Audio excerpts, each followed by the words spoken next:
বন্ধুরা আমাকে মা এখানে শশা দিয়েছে বলে ও আমার কাছে চাইলো, এখন আমি যদি নিয়ে যাই শশাটা নিয়ে নিই, ওকে খেতে না দিই, ওই জন্য ওই দিকে ঘুরে খাচ্ছে, ওই যে দেখা যাচ্ছে ওই পাশ দিয়ে।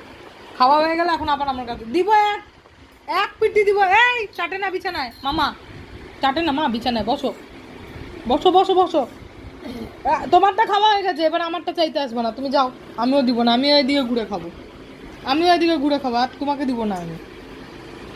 তুমি অনেক পচা মেয়ে, অনেক চালাক বাচ্চা তুমি, বুঝলে? ভালো হয়েছে, নিজেরটা আগে আগে খেয়ে নিলে ওইরকমই হয়। তোরটা তুই আগে আগে খেয়ে নিয়েছিস, আমারটা কেন আমি তোকে দেবো? হ্যাঁ, তোরটা তোকে আগে আগে খেতে বললো কে? একটু রেখে খেতে হয় জানিস, বোকা বোকা মেয়ে গো। তাকাচ্ছি কিভাবে দেখো। সত্যি তুই দিবি না? সত্যি মানে সত্যি তুই দিবি না? না আমি সত্যি দেবো না, আর পাওয়া যাবে না, মা বলে দিয়েছে।